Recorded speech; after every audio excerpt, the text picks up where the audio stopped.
Well, these are certainly the cleanest steps on Madison Avenue. That's how Mr. Day wants them kept.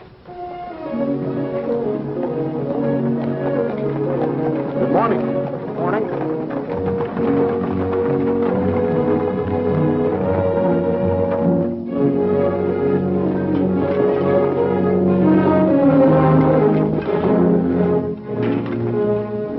You're new here, aren't you? Just this morning.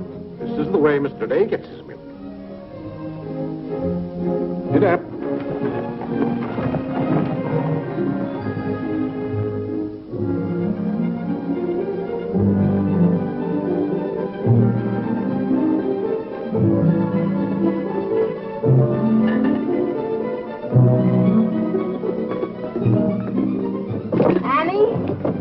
Be careful of this dish, you could burn your hands.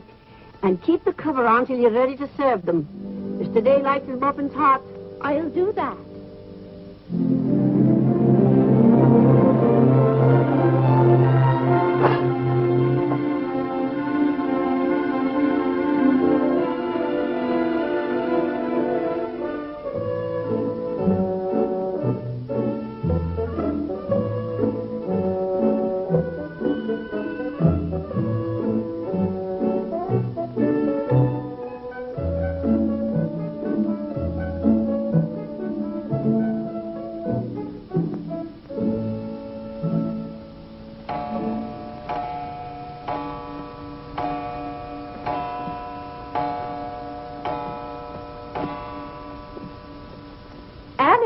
Is the table set for breakfast? Yes, ma'am.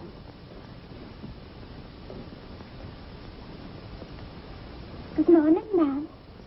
Good morning, Annie. How are you getting along? All right, ma'am. I hope. No, don't be nervous just because this is your first day. Everything's going to be all right. But I do hope nothing goes wrong. Oh, no, Annie. The cream and sugar go down at this end. Oh, I thought in the center, ma'am. Everyone could reach the mace. Mr. Day sits here. Oh, excuse me. I didn't know where to place the napkins, ma'am. You can tell by the rings. The boys have their initials. C for Clarence. He sits here. J for John. Here. W for Whitney. He sits over there, next to his father. And the one with the little dog on it is Harlan's, of course. He's the baby. This narrow plain one is mine. And this is Mr. Day's. It's just like mine, except that it got bent one morning. And that reminds me, Annie, always have Mr. Day's coffee piping hot. Yes, ma'am. And whenever Mr. Day speaks to you, just say yes, sir. Don't be nervous. You'll get used to him. Yes, oh, that beautiful rubber plant. I'm so glad it came. You mustn't water it every day. Too much moisture makes it very unhappy. Well, good morning, Mother. I thought you were still upstairs. Good morning, Clarence. Father must be talking to himself. A redhead. Did you sleep well, Mother? Yes, thank you, dear. Golly, I'm hungry. Oh, and Annie, we always start with fruit in the morning, except the two younger boys who have their porridge and milk. Jiminy, another wreck on the New Haven. That always disturbs the stock market. Father won't like that. I do wish the New Haven would stop having wrecks if they knew how it upsets your father. My soul and body, Clarence, what's happened to your coat? Oh, it ripped open again. Margaret mended it for me, but it won't stay mended. Oh, dear. Well, I'll just have to speak to your father about a new suit of clothes. Clarence, why did you take my H2SO out of our clothes closet? I've told you 100 times that closet's not to make experiments in. Phew. Good morning, Mother. John, have you been making those chemical smells again? No, Mother. I'm making an electric battery. It'll ring a bell and everything. You know your father doesn't like electricity. But, Mother, everything's going to be electricity. Not in this house. Oh, God! What's the matter, Claire? What's wrong? Where's my necktie? Which necktie? The one I gave you yesterday. It isn't pressed yet. I forgot to give it to Margaret. I told you distinctly I wanted to wear that necktie today.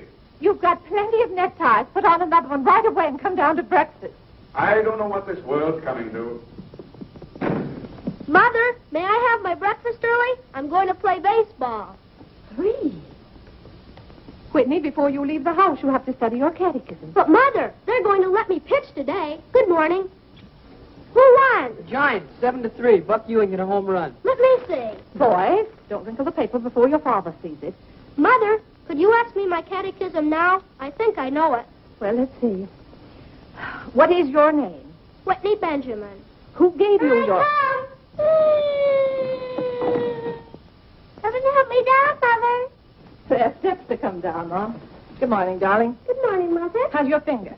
It itches. Good, that's a sign it's getting better. Come along. Oh. Let's see, what was I doing? Oh, yes, the catechism.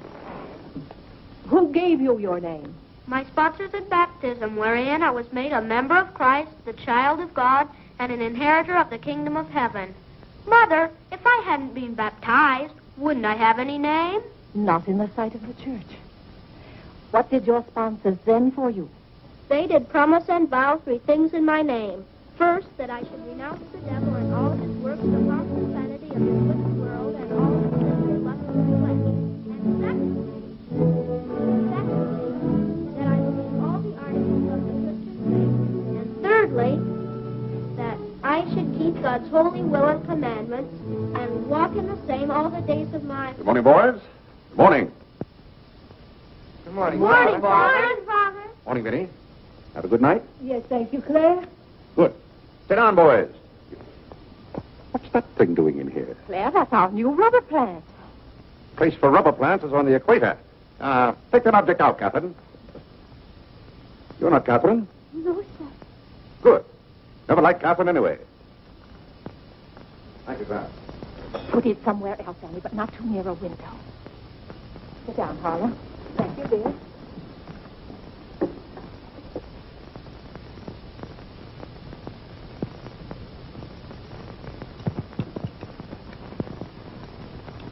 Where did that dog come from? She'll behave, Mother. I've talked to her. What did you say? Claire, that new suit looks very nice. Blasted tight. You put on little weight, dear. Well, I weigh just the same as I always have. Well, Clarence has just managed to ruin the only decent suit he has. I'm sorry, but I'm afraid he'll need a new suit of clothes. Vinnie, Clarence has to learn not to be so hard on his clothes. But, Father, I When thought... you start in Yale in the fall, you'll be completely outfitted. But nothing this summer. Can't I have one of your old suits cut down for me? Every suit I own still has plenty of wear in it. I wear my clothes until they're worn out. Well, if you want your clothes worn out, Claire can wear them out much faster than you can. Yes, and, Father, you never get a chance to wear yours out. Every time you get a new batch of clothes, Mother sends the old ones to the missionary barrel. I guess I'm just as good as any old missionary. Clarence, before you compare yourself to a missionary, remember the sacrifices they make. Oh, I don't know, Vinnie. I think my clothes would look better on Clarence than on some Hottentot. Have that dark sack suit of mine cut down to fit you. Oh, thank you, Father. One of Father's suits. Thank you, sir. In return for that, Clarence, I want you to practice more often on your violin. Whitney, don't eat so fast. Well, Father, I'm going to pitch today. But before I go, I have to study my catechism. What do you bother with that for? Because if he doesn't know his catechism, he can't be confirmed. But Vinnie, Whitney's going to pitch today. He can be confirmed any old time. Claire, sometimes it seems to me you don't care whether your children get to heaven or not. Oh, Whitney will get to heaven all right. I'll be there before you are, Whitney. I'll see that you get in. And Whitney, when we get to heaven, we'll organize a baseball team of our own. Good. It'd be just like you to try and run things up there. Yeah, from all I've heard about heaven, it seems to be a pretty unbusinesslike place. They could probably use a good man like me. What makes you so sure they'll let you into heaven? Well, if they don't, I'll certainly raise a devil of a row. Claire, I do hope you'll behave when you get to heaven. Now, Vinnie. Vinnie, how many times have I asked you not to engage a maid who doesn't know how to serve properly? Claire, can't you see she's new and doing her best? How can I serve myself when she's holding that platter over my head? Hold it lower, Annie. What became of the one we had yesterday? I don't know why you can't keep a maid. Oh, you don't. Why on earth can't you run your house the way I run my office? All I want is service. What the devil's that noise? It's Annie. Annie? Who's Annie? The maid. I'll take it, Annie. Claire, aren't you ashamed of yourself? What have I done now? You made her cry speaking to her the way you did. I never said a word to her. I was addressing myself to you. I do wish you'd be more careful. It's hard enough to keep a maid, and the uniforms just fit this one.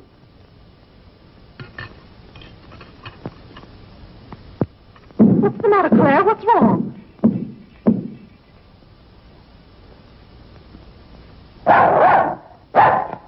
What in the name of... Well, where did you come from? Who do you belong to? She's mine, Father. Her name is Princess. Looks more like a prince to me. What's wanted? Margaret, this bacon's good. Oh, Well, it's good. yes, sir. Harlan, how's that finger? Come here, let me see it. Yes, Father. Ah, yes, that's healing nicely. I guess you'll know the next time that cats don't like to be hugged. It's all right to stroke them, but don't squeeze them. Now go back and finish your oatmeal. I don't like oatmeal. Go on and finish it. It's good for you. But I don't like it. I'll tell you what you like and what you don't like. You're not old enough to know about such things. You've no business not to like oatmeal. It's good. I hate it. That's enough. We won't discuss it. Eat that oatmeal at once.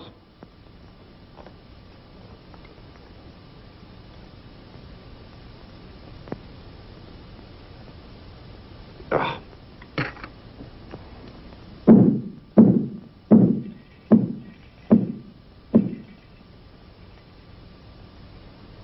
John, that letter's for your mother. I finished my oatmeal, Father. May I be excused? Yes, Whitney, you may go. It's a good game. I will. Whitney? Yes, Mother. My catechism. Never mind this morning, darling. Run along. Thank you, Mother. What's wanted? Margaret, what is this? Coffee, sir. It is not coffee. You couldn't possibly take water and coffee beans and arrive at that. It's slops, that's what it is. Slops. Take it away.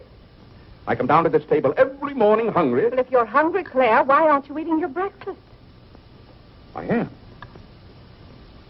Aunt Judith wants me to come up and visit her. Now, Vinnie, I want no more relatives in this house. We are going to live here by ourselves, in peace and comfort. Claire, I was saying Aunt Judith wants me to visit her. Oh. Eat your oatmeal, dear. Well, what on earth is this? Dear friend Day, we are assigning you the exclusive rights to Staten Island for selling the Gem Home Pop-Up of popcorn. I think that's for me, Father. But then why isn't it addressed to Clarence Day, Jr.? Oh, it is. I wouldn't get mixed up in popcorn, Clarence. It's too indigestible. Confound it, another wreck on the New Haven. If you please, ma'am, there's $1 due in a package. It's from Lewis and Conger's. Oh, yes, those kitchen knives I ordered. Make a memorandum of that, Vinnie. $1, and whatever it was for. Of course, Claire. I must have a record of what is spent running this house. I've never understood what good a record is after the money's gone. There's just $1, Margaret. Vinnie, this house must be run on a business basis. Of course, dear. That's what the household accounts are for. Oh, Claire, it's 8:30. You don't want to be late at the office. Plenty of time. Annie, clear the table now. Yes, Mom, I'll do that. Clarence, John, Yes, Mother? you boys go up and move the small bureau from my room into yours. Who's coming? Cousin Cora, and she's bringing a friend with her, a young girl. A girl? You will have to help entertain her, Clarence. Oh, Mother, do I have to? Wait till Father finds out we've got visitors. There'll be a rumpus. John, don't criticize your father. He's very hospitable. After he gets used to the idea. I like coffee, I like tea, I like the girls, and the girls like me. Well, I don't like girls, and they don't like me. Oh, God! Go on, boys, go on. What's the matter, Claire? What's wrong? How did that get in this room? Now, Claire, how was the new maid to know? Well, keep that abomination out of here. All right, I'll take it. Oh, Claire, dear, I'm afraid I'm going to need some more money. You were complaining about the coffee this morning. Well, that nice French drip coffee pot is broken, and you know how it got broken. Yeah, never mind that, Vinnie. As I remember, that coffee pot cost $5 and something. I'll give you $6. When you get it, Vinnie, enter the exact amount in the ledger. Of course, Claire. We can't go on month after month having the household accounts in such a mess. No.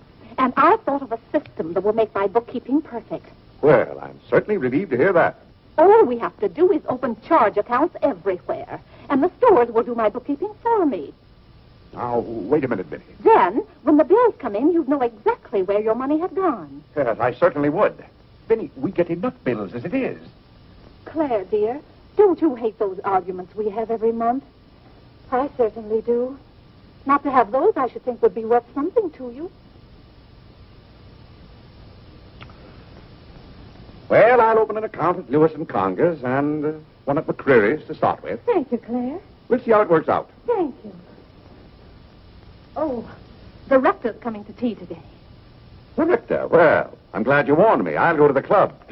Don't expect me home until dinner time. Claire, dear, I do wish you'd take a little more interest in the church. Getting me into heaven is your business, Vinnie. If there's anything wrong with my ticket when I get there, you can fix it up.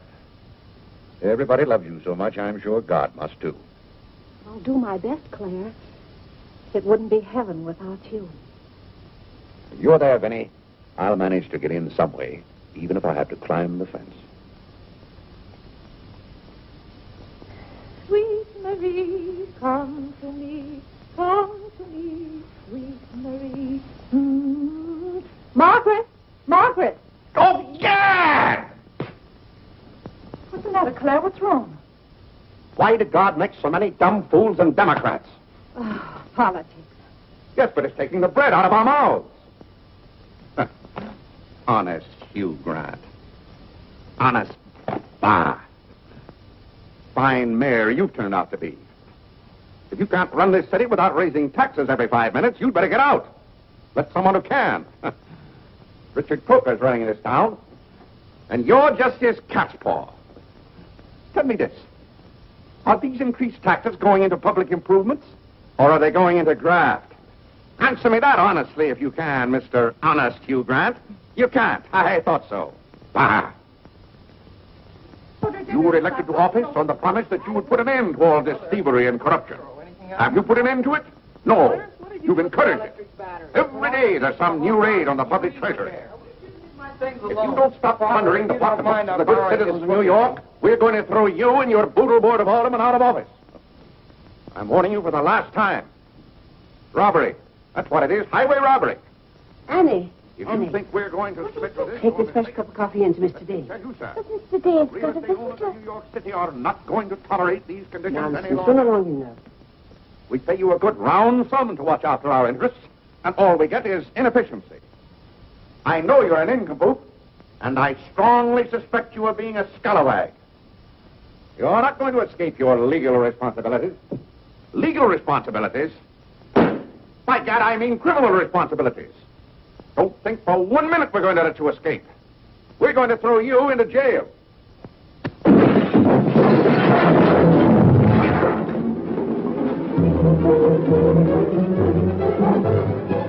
Annie, are you hurt?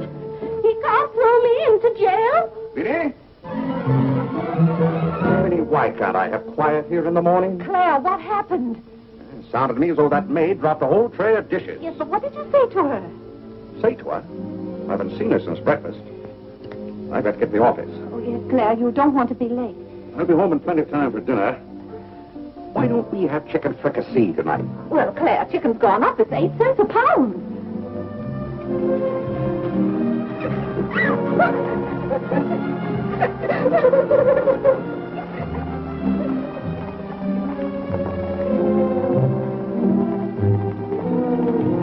Where the devil's she going, dressed up like that? Claire, you've done it again. How could you? Could I what? Can't you see she's leaving? Dear, I have no time to engage a new maid. We'll have to have dinner out. Dinner out? Nonsense. I'll engage a new maid myself. Claire, you can't. She has to fit the uniform. I'll have one here in an hour. Goodbye, dear. Bye. Good morning, Mr. Day. On your way to the office? Yes, Clarence. Good morning. Mrs. Day? Good morning, Mr. Day. James.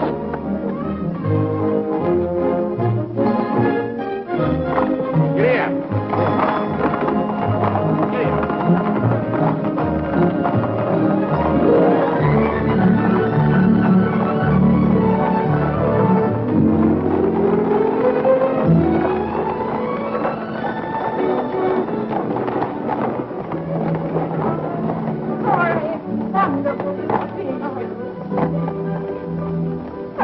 I declare you're getting younger and prettier every year. Oh, this is Mary Skinner. Aunt Skinner's daughter. My goodness, I never would have known you.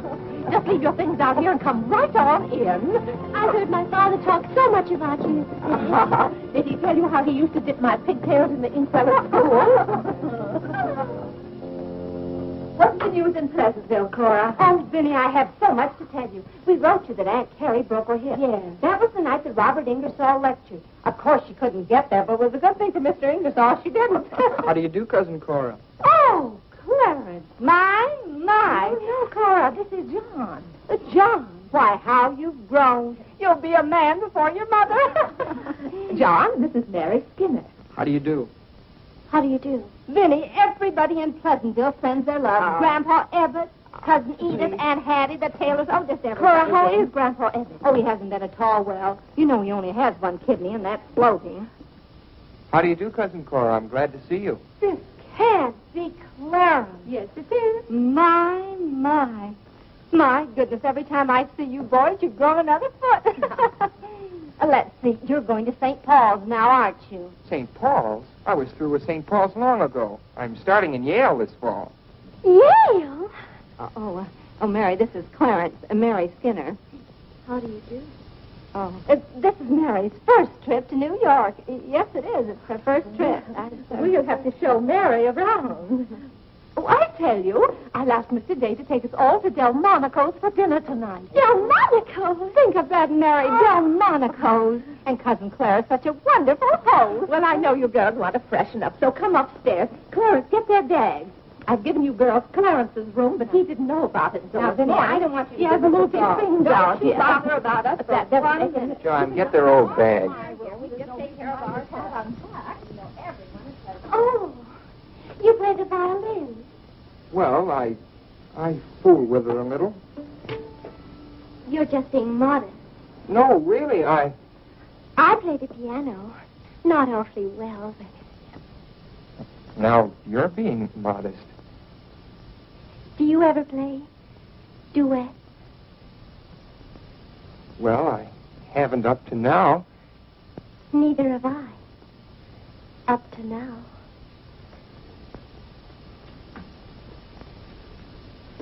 Cora didn't tell me about you. I never met a Yale man before.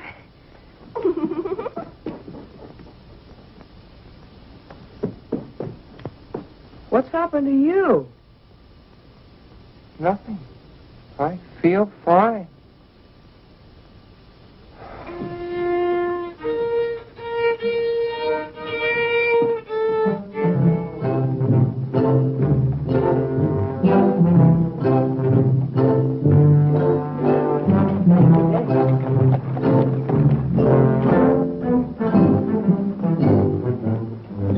Where do you keep them? Do you wish a domestic servant? Where do you keep them? I will take your name and address. Confound it, I'm late at the office now. If you will give me the details as to what kind of person you require. I'm asking you where you keep them. Why, the girls are in there. But clients are not allowed in that room.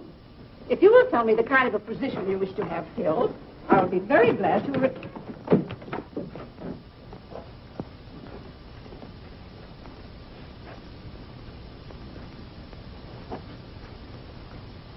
You stand up, please.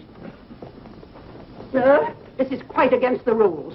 I must know what you want the girl for. I'll take that one. What's your name? Hilda, sir. Hilda, you go right over to 420 Madison Avenue. I will, sir. That's all, thank you. Sir, before I can let any girl go from this establishment, I must know the character of the home in which she will be employed. Madam, I am the character of my home.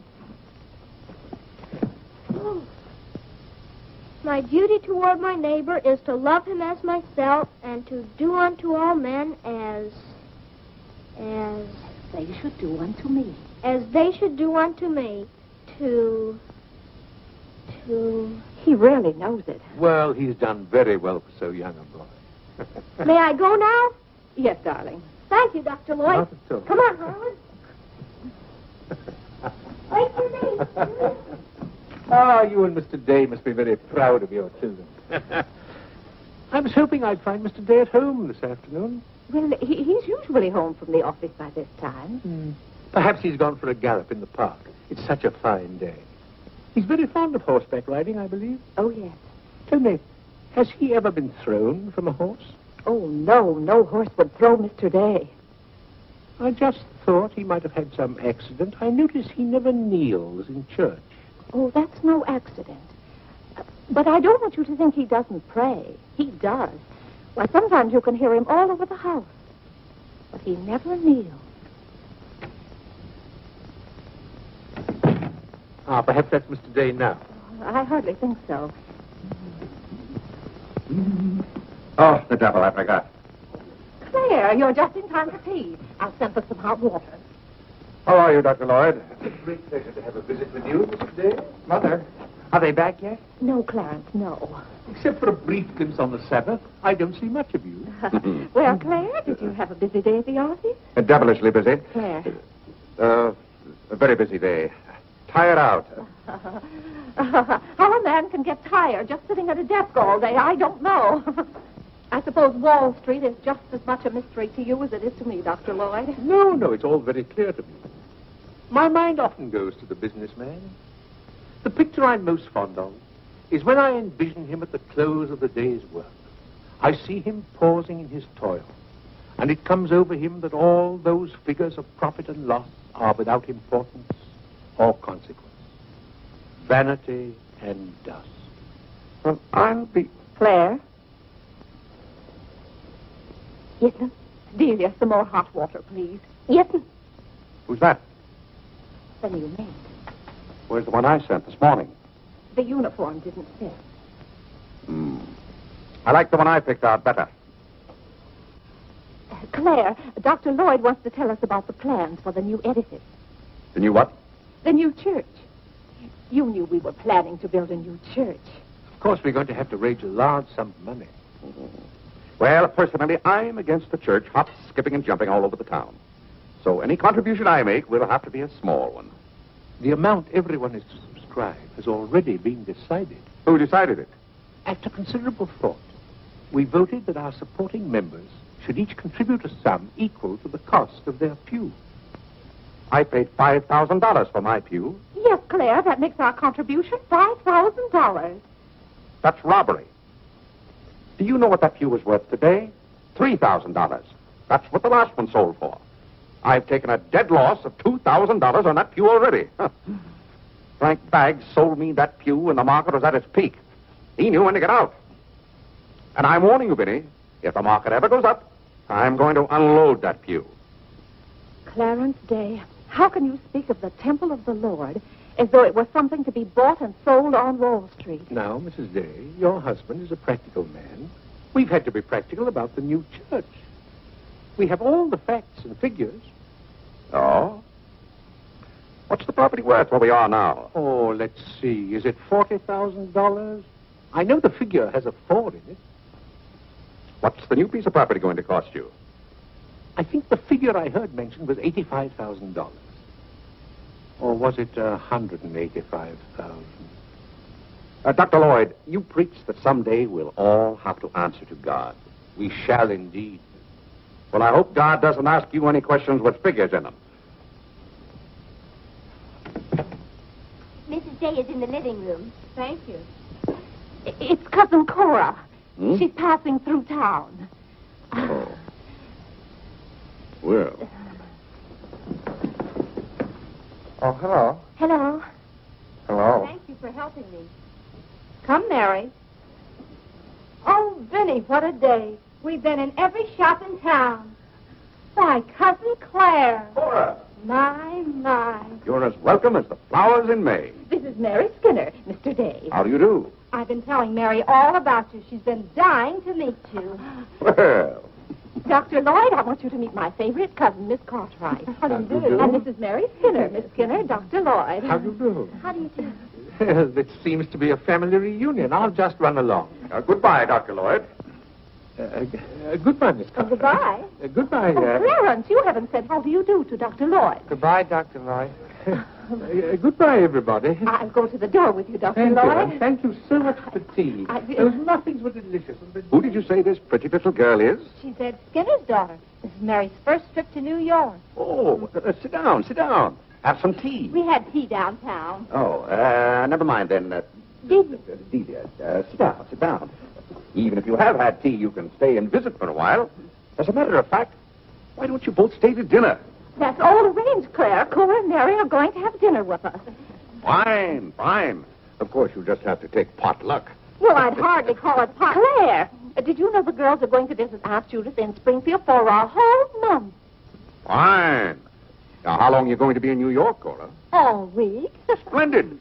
We'd hope to see something of you. Well, you certainly will. Cora, did you find anything you wanted in the shop? Oh, I can't wait to show you. Oh, but I'm afraid some of these packages can't be opened in front of Cousin Claire. Shall I leave the room?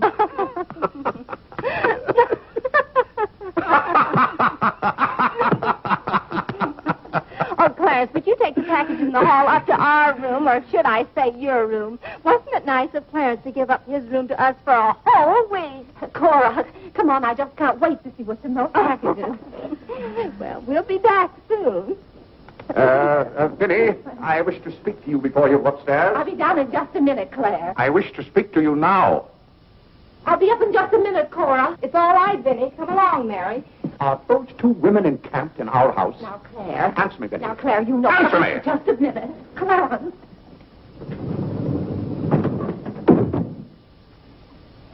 Now, Claire, you know you've always been fond of Cora. What has that to do with her planking herself down in my house and bringing hordes of strangers with her? How can you call that sweet little girl a horde of strangers? Why don't they go to a hotel?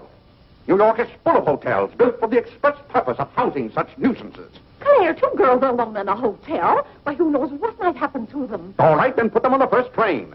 They want to roam with the gypsies? Lend them a hand. Keep them roaming. But, Claire, they're just staying in that little room of Clarence's. The trouble is they don't stay there. They stay in the bathroom. Every time I want to take my bath, it's full of giggling females, washing their hair. I tell you, I won't have it. Send them to a hotel. I'll pay the bill gladly, but get them out of here. Father, I'm afraid they can hear you upstairs. Then keep those doors closed. Clarence, you open those doors. Open them all the way. Now, Claire, you be quiet and behave yourself. They're here, and they're going to stay here. That's enough, Vinnie. I want no more of this argument.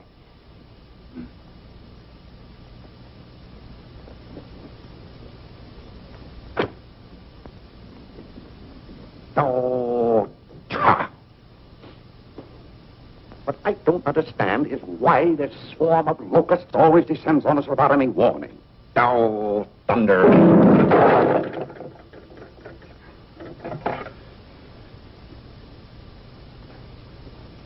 Vinnie. Dear Vinnie.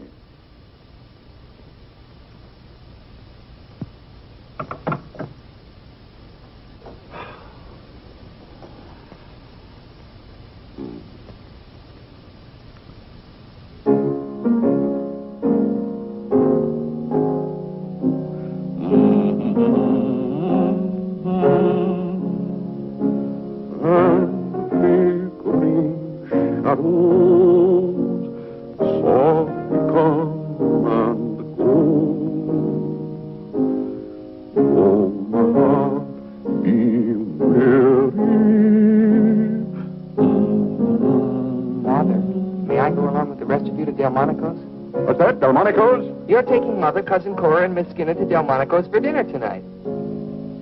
Oh, Gad! I won't have it. I won't have it. I will not have my life arranged for me.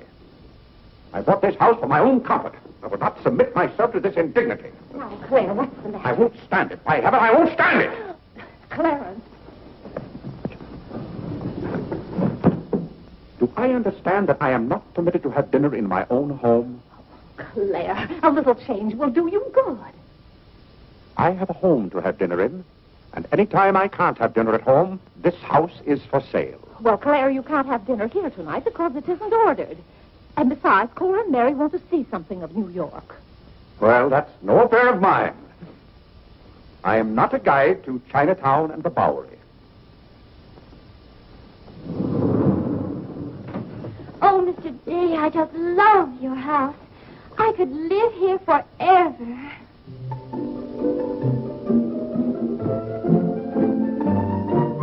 Cora's waiting for you, Mrs. Day. Oh, yes, I'll run right up.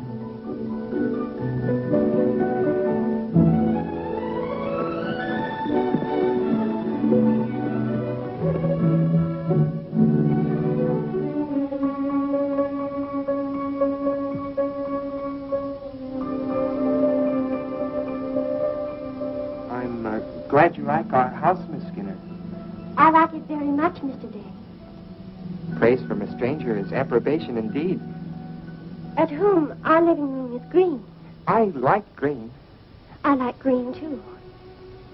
Red's my favorite color. It's an interesting thing about colors. Red's a nice color in a house, too, but outside, too much red would be bad. I mean, for instance, if all the trees and the grass were red. Outside, green's the best color. That's right. I never thought of it that way. But when you do think of it, it's quite a thought. I bet you make your mark at Yale. Oh. My mother wants me to go to college. Do you believe in girls going to college? Well, I guess it's all right if they want to waste that much time. Before they get married, I mean. I'm glad you're fond of music, Mr. Day. Oh, look, a new youth companion. John enjoys the youth companion. John. Won't you sit down? Oh, thank you. It tells all about connecting batteries in series. John, Miss Skinner and I were talking. Oh, that's all right. You won't bother me. Jiminy, that's where I made my mistake. I didn't mix enough blue vitriol with it.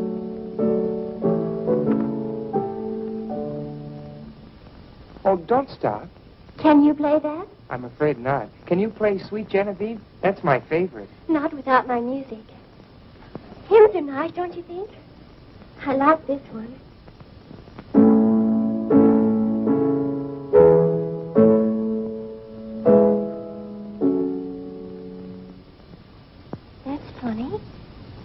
The words are the same, but it's the wrong tune.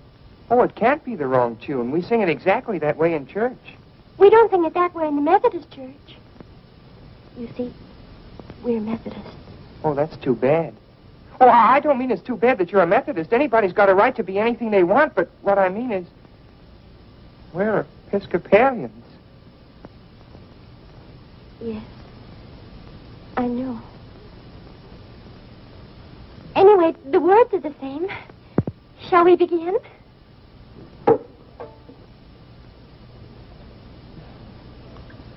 Now.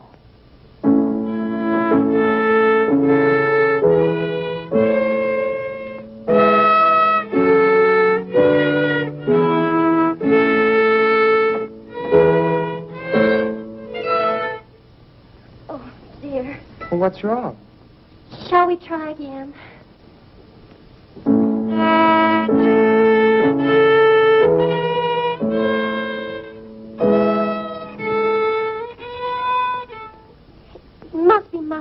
Oh, no, it's my fault. No, you're the Episcopalian.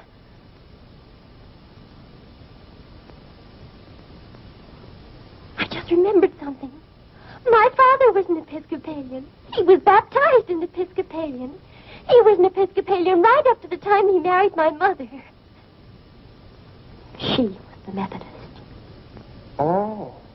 Oh, well, let's try it again, then.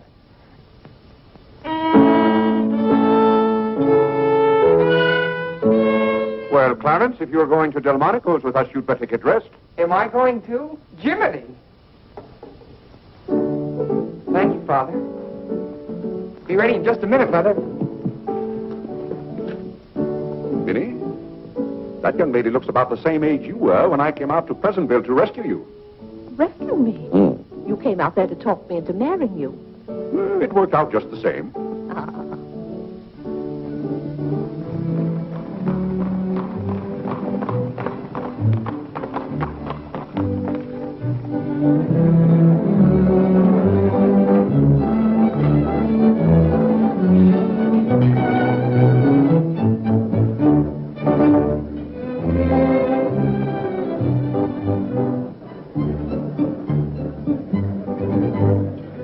L'addition, François. Oui, monsieur, tout de suite.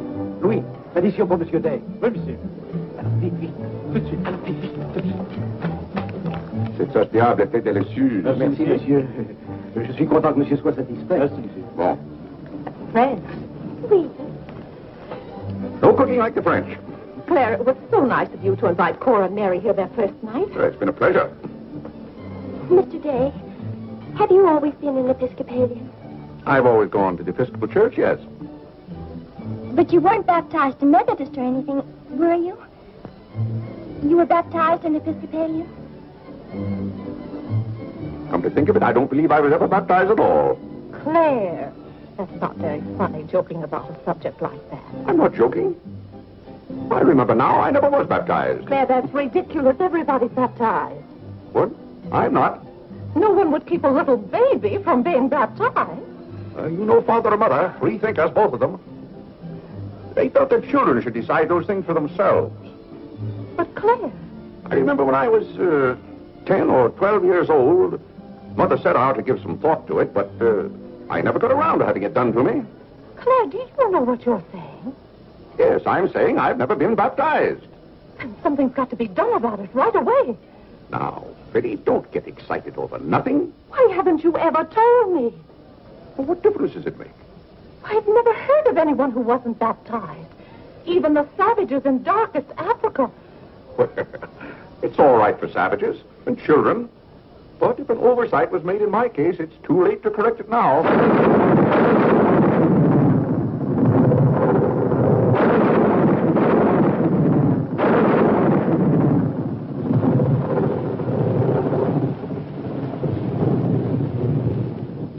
But if you're not baptized, you're not a Christian. Why, confound it, of course I'm a Christian. A mighty good Christian, too. A lot better Christian than those psalm singers in church. But you can't be if you won't be baptized. I won't be baptized, and I will be a Christian. I'll be a Christian in my own way. Claire, don't you want to meet us all in heaven? Of course. And I'm going to. But you can't go to heaven if you're not baptized. Ah, that's a lot of falderall. Clarence Day, don't you blaspheme like that. You're coming to church with me before you go to the office in the morning and be baptized then and there. Vinnie, don't be ridiculous. If you think I'm going to stand there and let Dr. Lloyd splash water on me at my age, you're mistaken. No, I'm sleepy. Good night, Vinnie.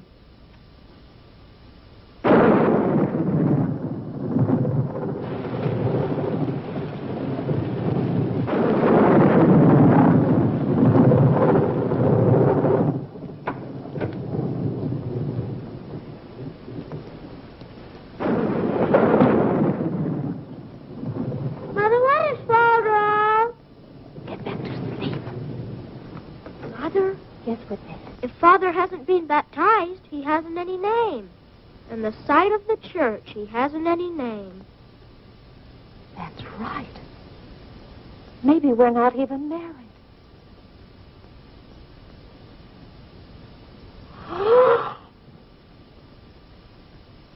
We, thine unworthy servants, do give thee most humble and hearty thanks for all thy goodness and loving kindness to us and to all men. We bless thee for our creation, preservation, and all the blessings of this life. But above all, for thine inestimable love in the redemption of the world by our Lord Jesus Christ. For the means of grace, for the hope of glory. And we beseech thee, give us that due sense of all thy mercies, that our hearts may be unfeignedly thankful. And that we show forth the not only with our lips, but in our thoughts, by giving up ourselves to thy service, and by walking before thee in holiness and majesty all our days. Through Jesus Christ our Lord, to whom, with thee, and the Holy Ghost, be all honor and glory, world without end. Amen. The grace of our Lord Jesus Christ, and the love of God, and the fellowship of the Holy Ghost, be with us all evermore. Amen. Amen.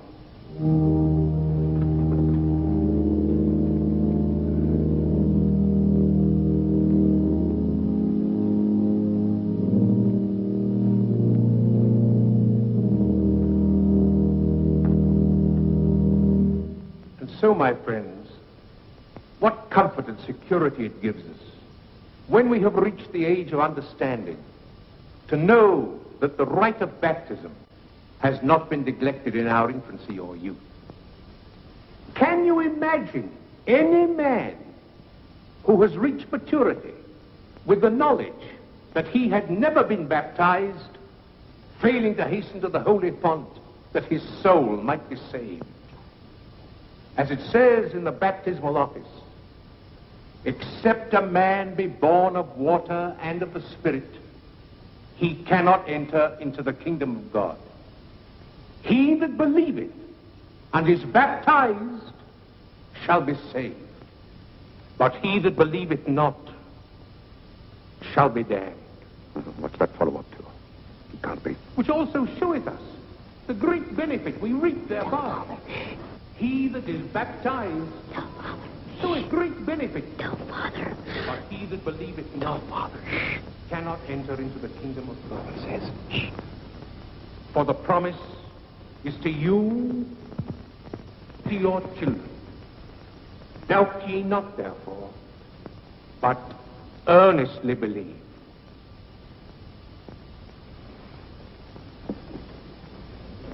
In the name of the Father, and of the Son, and of the Holy Ghost. Amen. Amen.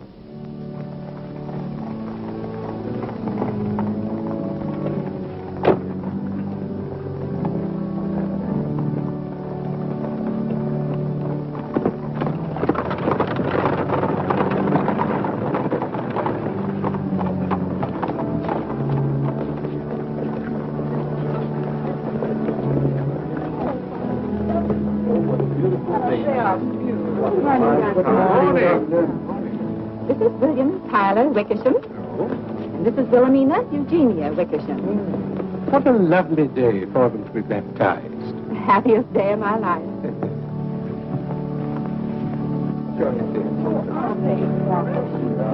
Lovely. Thank you, Mrs. Dale.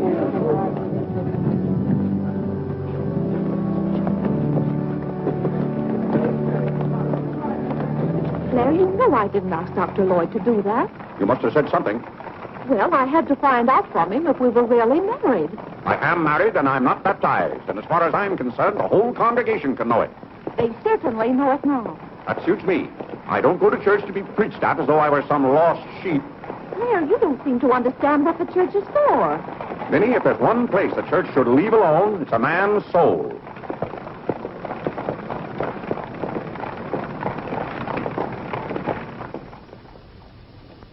Well, he's going to be baptized, Cora. You mark my word. I just couldn't go to heaven without Claire. Why, I get lonesome for him even when I go to Ohio. It's awfully hard on a woman to love a man like Claire so much. Oh, men are so aggravating. They take everything for granted. They certainly do. You know, I don't believe Claire has come right out and told me he loves me since we've been married. Of course, I know he does because I keep reminding him of it. You have to keep reminding them, Cora. Vinnie, the table isn't set for dinner yet. I'll be back in a minute, Cora. We're having it after Cora and Mary go to the train. Their cab's coming at 1 o'clock. Cab? The horse cars go right past the door. But, Claire, they have those heavy bags. Cabs are a waste of money. Well, if dinner's going to be delayed, I'll work on this month's bills. What are they? Now, Claire, it isn't fair to go over the household accounts when you're hungry. Vinnie, where are those bills? They're in the library on your desk. Oh. I didn't know dinner was going to be late. No one ever tells me anything in this house. Back home I ride all the time. I love horses. The horse is my favorite animal. Well, goodness, where have you two been? Clarence wanted to show me his grandfather's house. You'll have to hurry and finish your packing. It won't take me long. Can I help you pack? Clarence! Clarence, why didn't you kneel in church today? I just couldn't. If it's because your father doesn't kneel, you must remember he wasn't brought up to kneel in church. But you were. Has it anything to do with Mary? I know she's a Methodist. Oh, no, Mother. Methodists kneel. Mary told me. They don't get up and down so much, but they stay down longer. Clarence, you want to kneel, don't you? Oh, yes, I wanted to kneel today. I tried. You saw me try, but I just couldn't. But is that suit of your father's too tight for you? No, it's not too tight. Well, what is it? Mother, very peculiar things have happened to me since I started to wear this suit. I can't seem to make these clothes do anything Father wouldn't do. Oh, that's nonsense, Clarence. And not to kneel in church is a sacrilege. Making Father's trousers kneel seemed more of a sacrilege. Clarence! Do you know what happened at Dora Wakefield's party for Mary last night? We were playing musical chairs, and some girl sat down suddenly right on my lap. Well, I jumped up so fast she almost got hurt. She was sitting on Father's trousers. Well, Mother, I've got to have a suit of my own. My soul and body. Well, you'll just have to talk to your father about it. I'm sure if you approach him the right way, tactfully, he'll see. Oh, excuse me. Gracious. It didn't take you very long. Well, I'll see about your box lunch for the train. Remember, it's Sunday.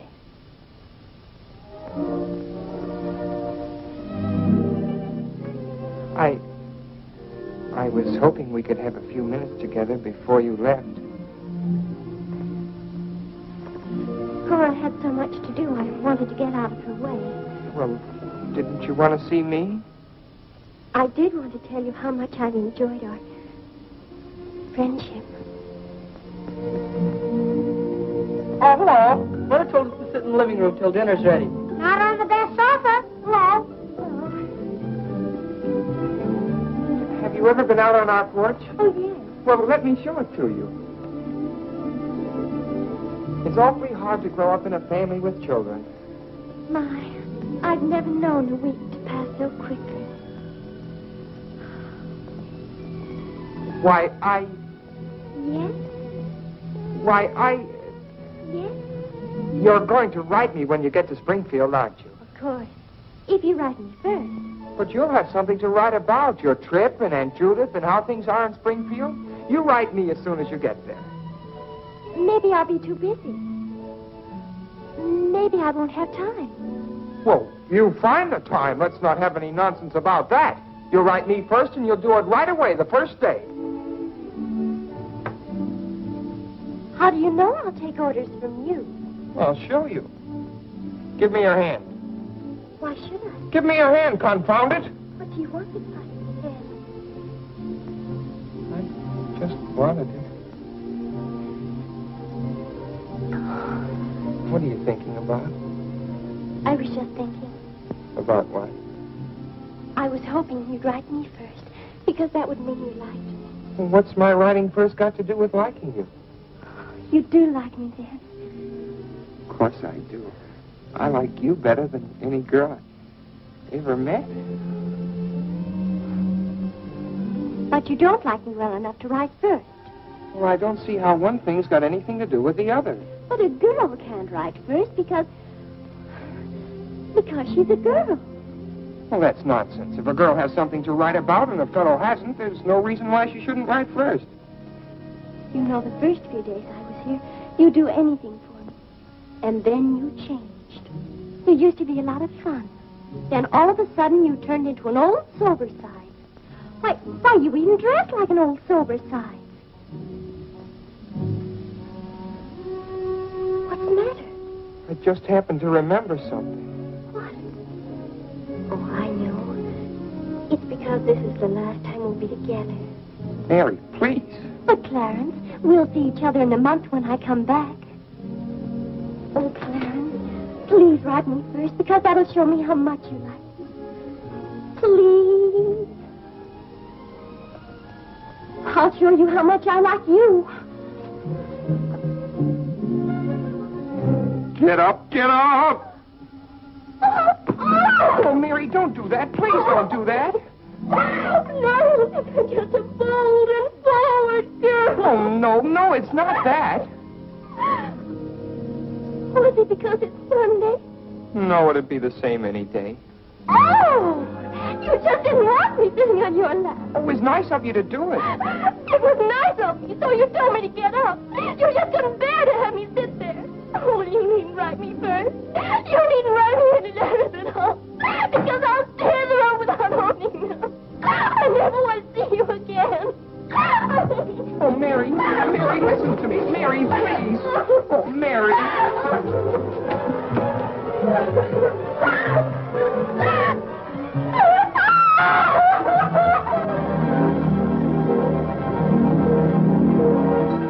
Clarence! Yes, Father? That young lady's crying. She's in tears. What's the meaning of this? I'm sorry, Father. It's all my fault. Nonsense. What's that girl trying to do to you? Well, no, she wasn't. It was... Well, whatever the quarrel was about, Clarence, I'm glad you held your own. Father, I have to have a new suit of clothes. You've got to give me the money for it. Young man, do you realize that you're addressing your father? I'm sorry, Father. I apologize. But you don't know how important this is to me. A new suit of clothes is so important. Oh, why should... Clarence, has your need for a new suit of clothes anything to do with that young lady? Yes, Father. Clarence. Well, this comes as quite a shock to me. What does, Father? Well, you're being so grown up. Still, I might have known if you were going to college this fall. Yes, you're at the age when you'll be meeting girls. Clarence, there are things about women that I think you ought to know. Sit down.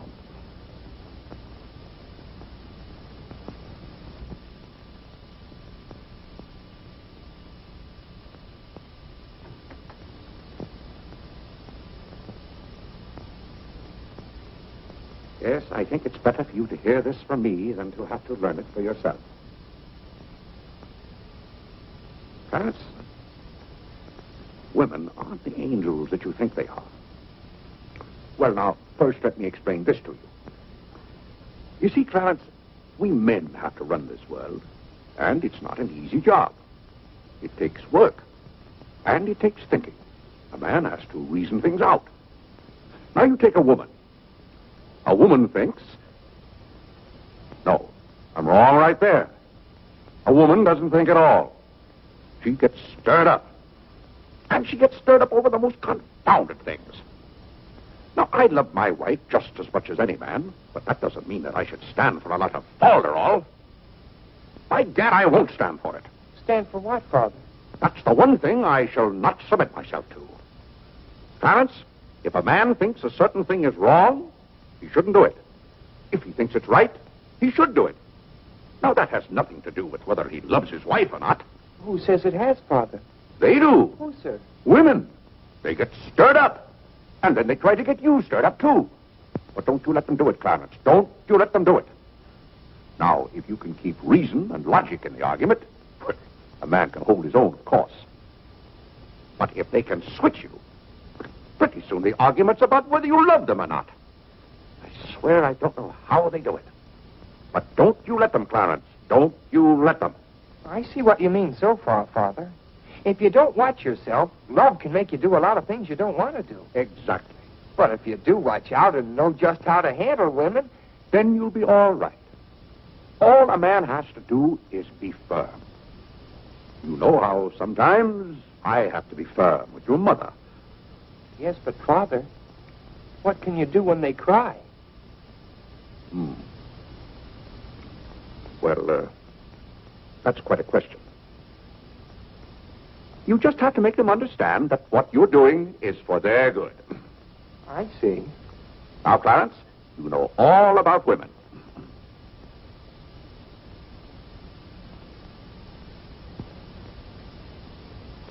But, Father... Yes, Clarence? I thought you were going to tell me about... About what? About women. Clarence, there are some things gentlemen don't discuss. I've told you all you need to know. The thing for you to remember is be firm.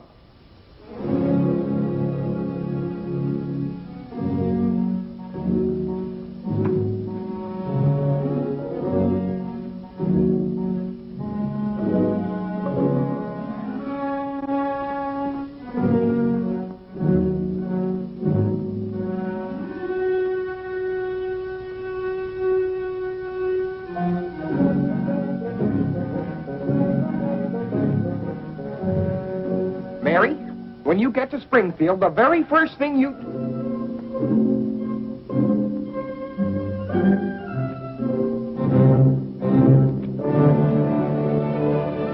Oh, God! What's the matter, Claire? What's wrong? Sit down, Vinnie. Oh, Claire, Cora and Mary are leaving any moment Sit down. now. Vinnie, you know I like to live well, and I want my family to live well. But this house must be run on a business basis. I must know how much money I'm spending and what for. For instance, if you recall, a week ago I gave you $6 to buy a new coffee pot. Yes, because you broke the old one. You threw it right on the floor. I'm not talking about that. Now I find here among my... It was a pity to break that nice coffee pot, Claire. It was imported from France, and that little shop has stopped selling them. But what has that... They said the tariff wouldn't let them, and that's your fault because you're always voting to raise the tariff. The tariff protects America against cheap foreign labor. Now, this bill... The tariff does nothing but put up the prices, and that's hard on everybody, especially the farmer. Vinnie, I wish to heaven you wouldn't talk about matters you don't know anything about. I do, too, know about them. Miss Gulick says that every intelligent woman should have some opinion. Who, may I ask, is Miss Gulick? She's the current events woman I told you about, and the tickets are $1 every Tuesday. Do you mean to tell me that a pack of idle-minded females pay $1 apiece to hear another female gabble about the events of the day? Listen to me if you want to know anything about the events of the day. But you get so excited, Claire. And besides, Miss Gulick says that our president, whom you're always belittling, prays to God for guidance. Vinnie, what happened to that $6? What's $6? I gave you $6 to buy a new coffee pot. Now I find that you apparently got one at Lewis and Congress and charged it. Here's the bill. One coffee pot, $5. So you owe me $1, and you can hand it right over. I'll do nothing of the kind. What did you do with that $6? Well, Claire, I can't tell you now, dear. Why didn't you ask me at the time? I give up. Wait a minute. I spent $4.50 for that new umbrella. Now we're getting somewhere. One umbrella, $4.50. And that must have been the week I paid Mrs. Tobin for 2 extra days washing. Mrs. Tobin. That's $2 more. That makes $6.50, and that's another 50 cents you owe me. I don't owe you anything. What you owe me is an explanation of where my money's gone. I do the best I can to keep down expenses. You know yourself, Cousin Phoebe spends twice as much as we do. Don't talk to me about your cousin Phoebe. You talk about your own relatives enough. That's not fair, Vinnie. When I talk about my relatives, I criticize them. I can't even speak of Cousin Phoebe. You can speak about all you want to. But I won't have Cousin Phoebe or anyone else dictating to me how to run my house. I didn't say a word about her dictating. Claire, you know she isn't that. You said... I don't know what you said now. You never stick to the point. Now, we're going over this account book, item by item. I find here a bill for $38. I don't know what you expect of me. I tire myself out chasing up and down those stairs all day long, trying to look after your comfort, to bring up our children. I do the mending and the marketing. Now you want me to be an expert bookkeeper, too.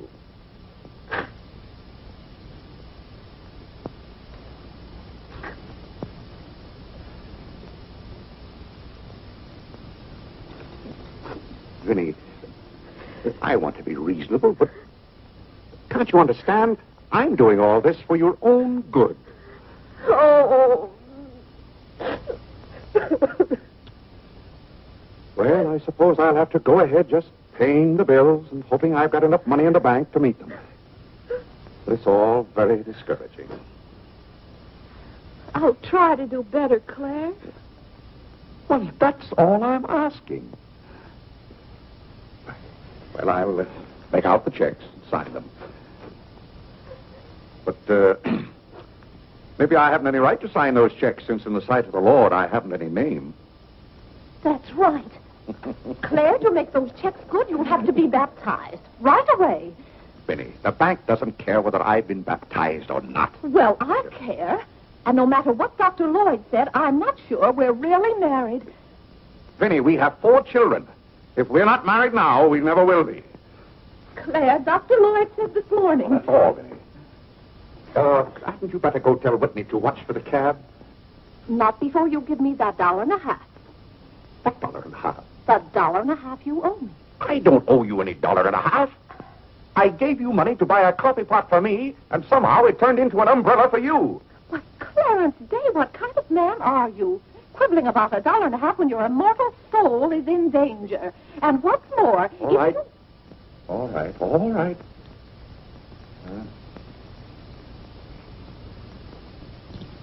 Thank you, Claire. Now the accounts are all straight again.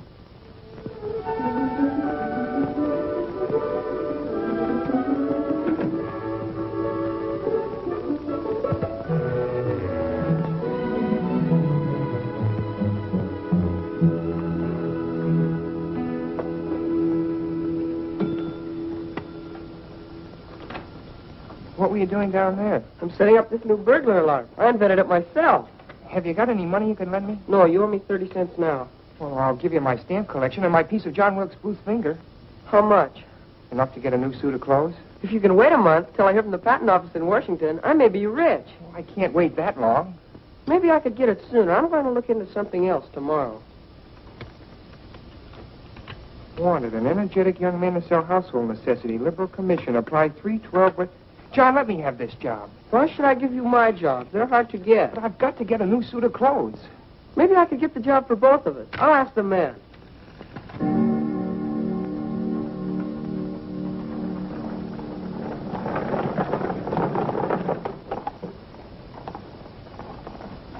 The cab's here, Father. Oh, thank you, Whitney.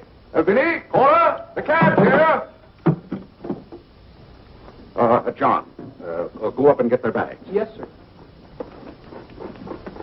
Here's the lunch for the train, sir. Take it out for the cab. Who's that one? It's Ellen. Delia left yesterday. I don't know where your mother finds them. Now, Vinnie, don't you let Claire worry about us. We have plenty of time. Take the bags right on out, John. Yes, sir. Well, goodbye, Clarence. It was so nice to see Goodbye, you again. Cousin Cora. Goodbye, Whitney. Now, you be a good boy. Goodbye, Cousin Cora. Goodbye, Harlan. Goodbye. Keep out of mischief. Come along, everybody. Don't keep the cab waiting. Cabs cost money. If there's one thing Mr. Day can't stand, it's to keep a cab waiting. If there's any waiting to do, there's a waiting room at the Grand Central Depot just for that. Mary, aren't you even going to shake hands with me? I don't think I'd better. You may remember that when I get too close to you, you feel contaminated. Mary, you're going to write to me, aren't you? Are you going to write first? No, Mary. There are times when a man must be firm. Mary, Mother says you better hurry out before Father starts yelling. It's Sunday. Goodbye, John. I'm very happy to have made your acquaintance. Thank you. May I help you? No, thank you. Take care of yourself. Goodbye, Mr. Day. Goodbye, Mary. Goodbye, Mrs. Day. I've had a wonderful Goodbye, time. Mary. Bye-bye. Goodbye. Goodbye, Cousin Claire. Goodbye, Cora. Goodbye, Cora.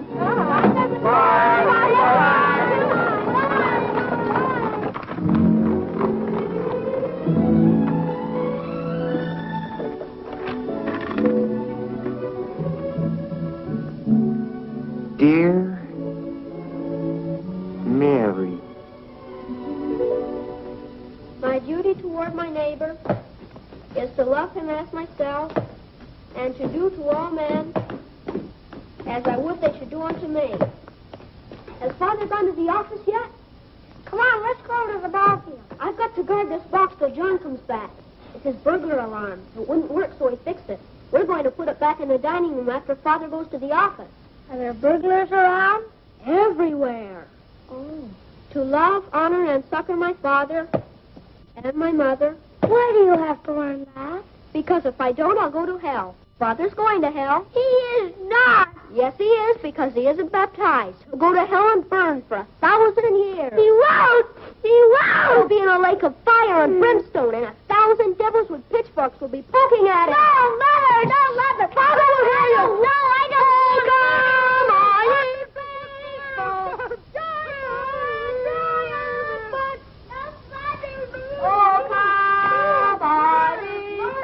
That noise. Just singing, Father. You boys be quiet.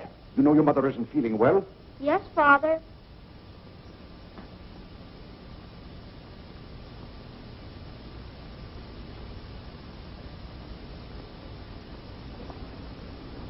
your mother say? She says she doesn't want any breakfast. Now, why does your mother do that to me? You know, it just upsets my day when she doesn't come down to breakfast. A special delivery, sir. Thank you. John? Where's John this morning? Well, John had his breakfast early, Father, and went out to see about something. See about what? Well, John and I thought we'd work this summer and earn some money. Good. Work never hurt anyone. It's good for them. But if you're going to work, work hard. King Solomon had the right idea about work. Whatever thy hand findeth to do, Solomon said, do thy doggonedest.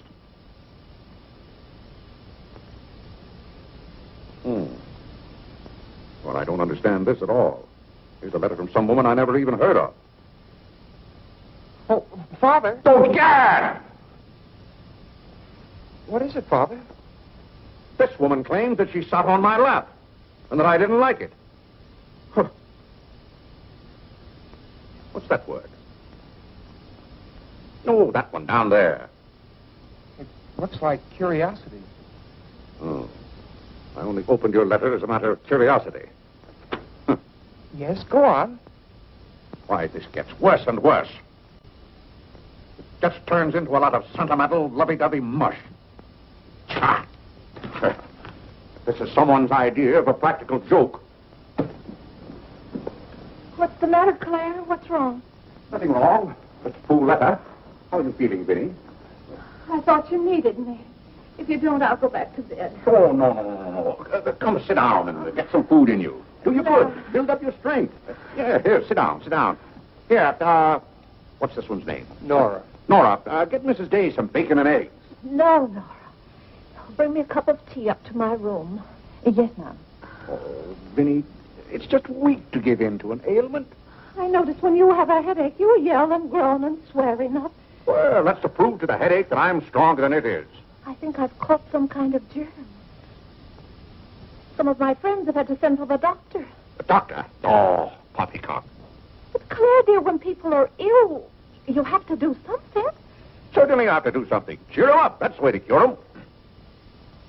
How would you go about cheering them up? I? Oh, I'd tell them, bah.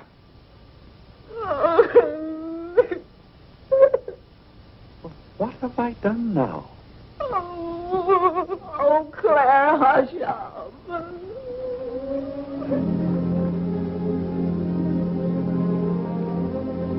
Hey, I didn't mean to upset you.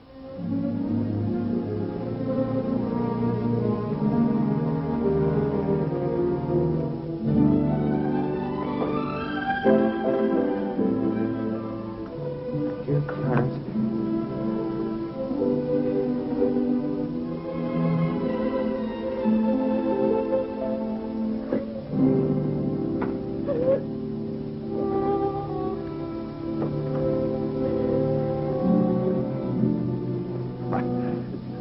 I was just trying to help you. You know, when you take your bed, I have a confounded lonely time around here. So when I see you getting it into your head that you're not feeling well, I want to do something about it. Just because some of your friends are giving into this, no reason why you should imagine you're ill. Claire, stop. Get out of this house and go to your office.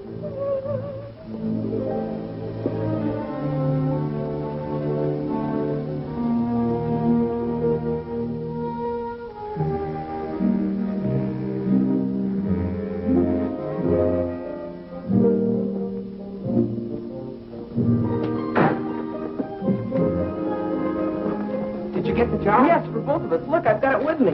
What is it? Medicine. Medicine. You took a job for us to go out and sell medicine? But it's wonderful medicine. Look what it cures. A sovereign cure for cold, coughs, catarrh, asthma, quinsy, and sore throat. Poor digestion, summer complaint, colic, dyspepsia, heartburn, and shortness of breath.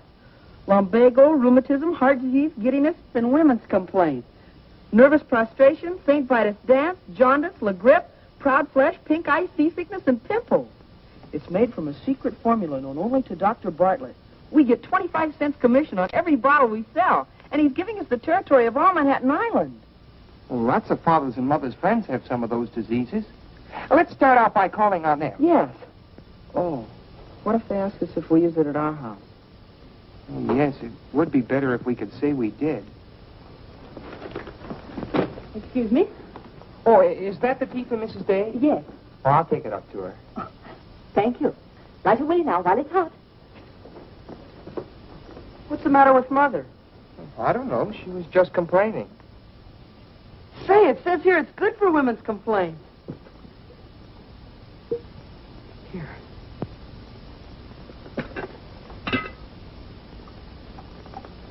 For Chesapeake and Ohio, an 8. New York Central, 3/4.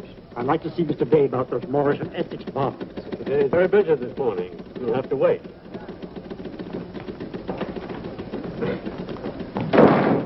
Where's Father? Well, Master Whitney, have you come to pay us a visit? Where's Father? He's busy in his office with a customer. Master Whitney! But, Mr. Day, the president of the firm has... Father, you have to come home right away. What's the meaning of this?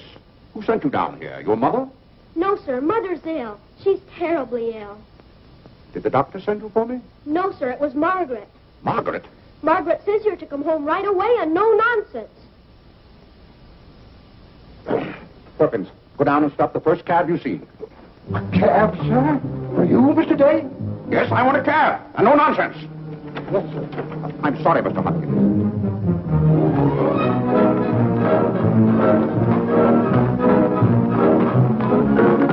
Confound you, can't you go any faster? All right. Here.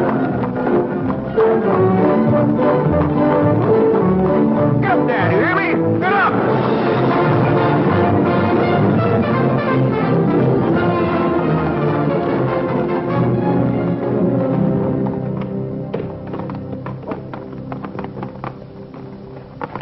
Oh, Doctor, how is Mrs. Day? She's a pretty sick woman.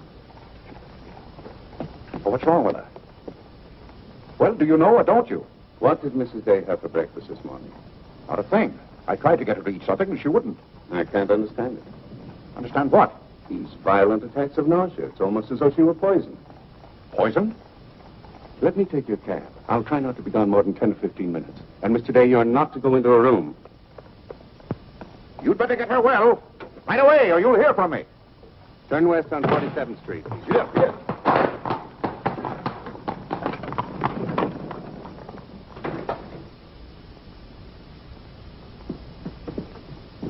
How is Mother? I don't know. Well, she better be good and sick, or Father may be mad at me for getting him up here. Especially in a cab. Is she Father Coon? Yes, just now. Where are you going, Margaret? I have to go for the minister.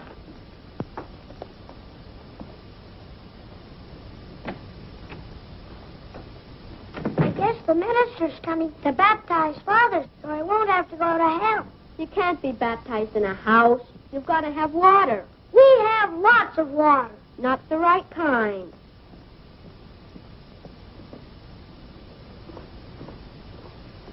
Is Mother better, Father? How can I tell? She wouldn't let me in the room with her. These confounded doctors never know what's the matter with anybody.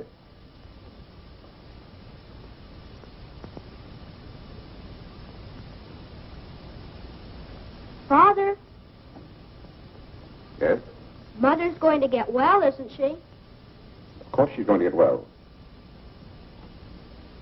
Father, may we come in? It's lonesome without Mother. Yes, it is Harlem. It's lonesome. Come in, boys.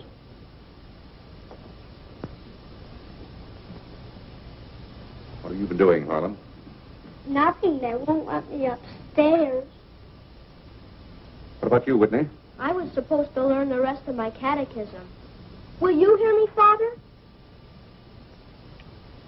Yes, Whitney, I'll hear you. Start here. How many parts are there in a sacrament? 2. The outward visible sign and the inward spiritual grace. What is the outward visible sign or form in baptism? Water, wherein the person is baptized in the name of...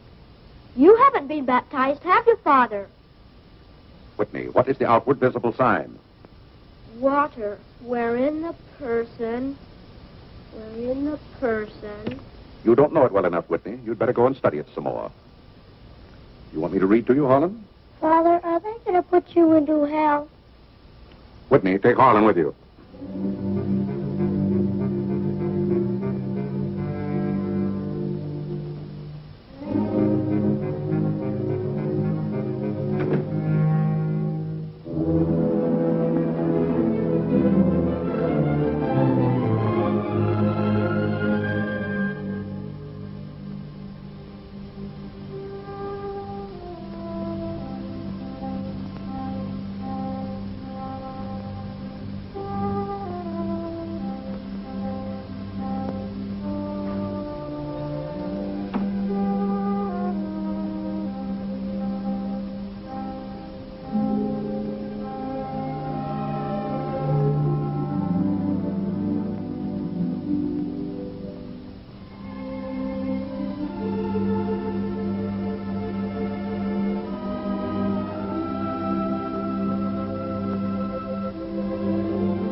Everybody's sending for the doctors. Doctors don't do you any good. Only make you feel worse. All poppycock. Who's ringing that bell?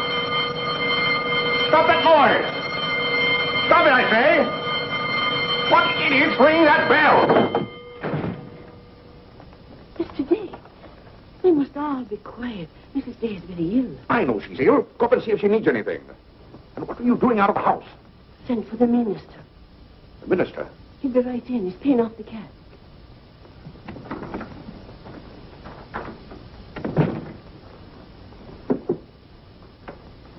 I was deeply shocked to learn the serious nature of Mrs. Day's illness.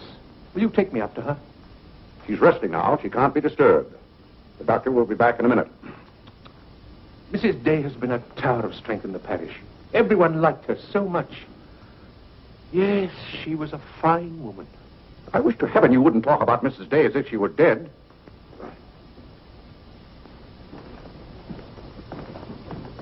Is the doctor back yet? No. Does she need him? Well, she's kind of restless. She's talking in her sleep and twisting and turning.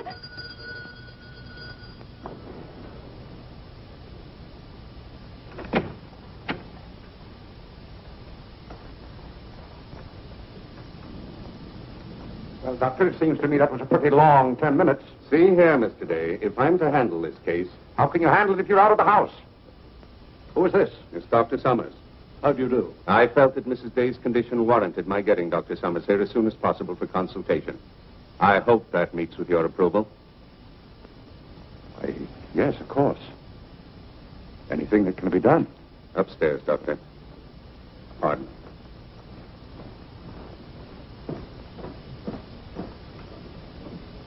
Mrs. Day is in good hands now, Mr. Day.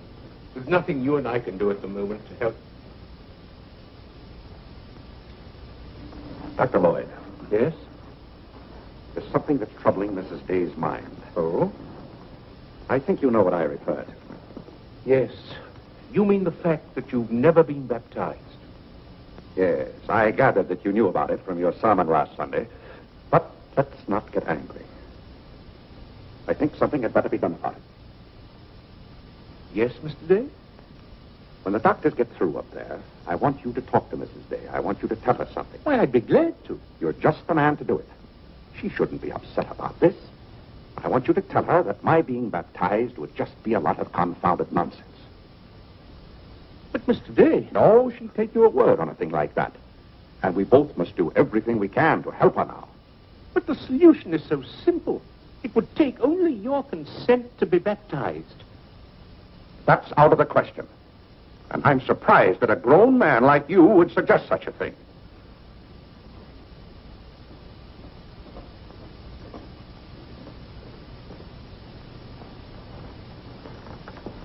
Well, Doctor, how is she? What have you decided?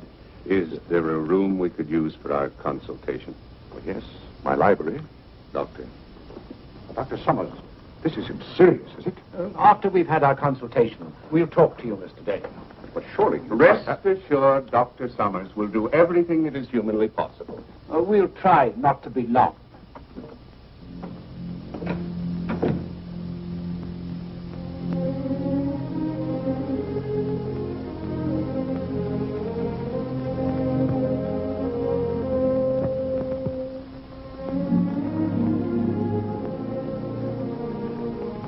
Tell me, this Dr. Summers, he's very highly thought of, isn't he? Oh, yes. But Vinnie is seriously... If anyone could help her, he could. Don't you think? Very fine physician.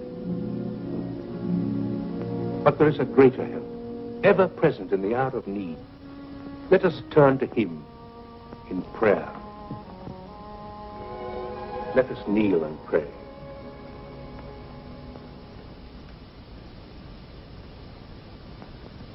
Let us kneel and pray.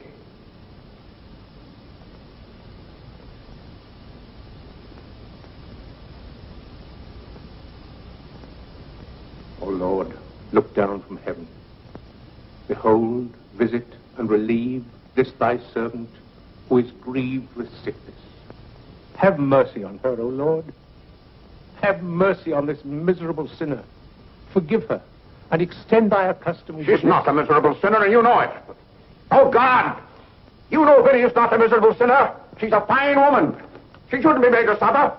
It's got to stop, I tell you. It's got to stop. Have mercy, I say. Have mercy, I tell you. What's the matter, Claire? What's wrong? Vinnie. Vinnie, what are you doing down here? You shouldn't be out of bed. You get right back upstairs. I heard you call. Do you need me? Vinnie, I know now how much I need you. Get well, Vinnie. I'll be baptized. I promise. I'll be baptized. You will? I'll do anything. Oh, Claire. We'll go to Europe, just we two. You won't have to worry about the children or the household accounts. Vinnie. Don't worry, Mr. Day. She'll be all right now. Bless you for what you have done. What'd I do? You promised to be baptized. I did? Oh, Gad!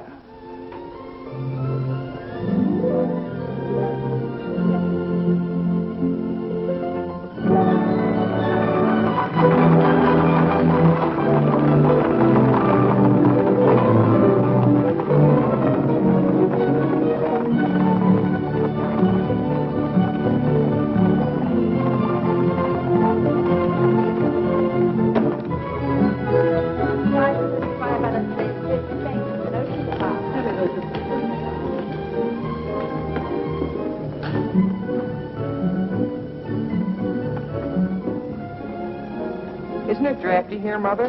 Shall I get your coat, Mother? No, thank you. Must take cold. I'm quite comfortable, thank you. Come on now, let's stay together. Holland, don't you get lost again. Aren't the hats lovely this year? Ostrich feathers. You wouldn't wear that hat, would you, Mother? I think that's very pretty.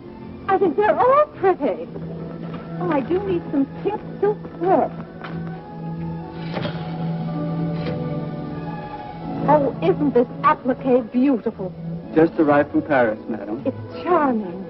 What are you looking for, Mother? Oh, I'm just shopping. I think I'll just take a plain one. But this is the very latest. We've only had them in a few days. Remember, Mother, this is your first day out. You mustn't get too tired. No, I'm saving myself, dear. I have to. Cousin Cora's coming tomorrow. She is? Does Father know about it? Not yet. Is Mary coming too? Yes, dear. Helen, don't touch things. I'll bet you knew it. No, I'm excited. Just like Father. Not tomorrow. It is, darling. Aren't the sleeves a little long? Exactly It's right. across the You're right. shoulders. Come on now, Holland. Now about Take my the hand. sleeve. Don't get lost again. Do we have any more of this material? Yes, we do. Sure, Thank I you. like you to touch things. This one is genuine imitation Dresden. The original design by Juliet. John, isn't this the darlingest thing? It's exactly what I've always wanted. How much is this lovely pug dog? $15, ma'am. $15? Gee whiz, Mother. We can buy a real-life bloodhound for $5. Oh, isn't he perfectly adorable? Oh, I shouldn't. I know I shouldn't. This is Dave. Oh, this is Whitehead.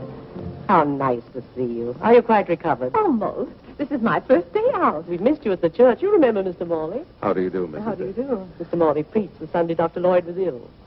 Oh, yes. I can't tell you how much I enjoyed your sermon. Even my husband enjoyed your sermon. We've just come from the board meeting of the Foreign Mission. I'm taking Mr. Morley home to lunch. I had to drop in here to pick up a purchase. I won't be a minute. Is your parish in the city? Yes, it's on the outskirts. My church is in Audubon Park. Oh, way up there. Oh, are you acquainted in Audubon Park?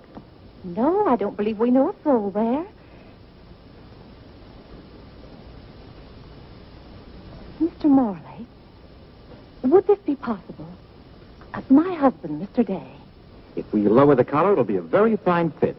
You won't find a better suit of clothes in the city for $15. Oh, it's not the price. It's the money. Thank you for holding it for me. Welcome.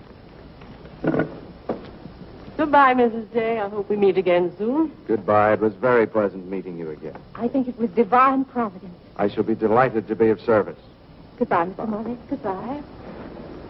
May I work it? Oh, no, it's against the rules.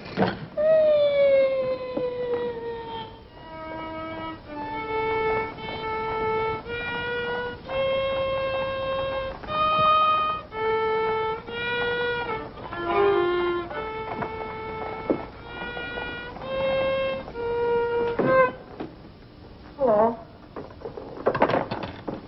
What did you bring home more medicine for?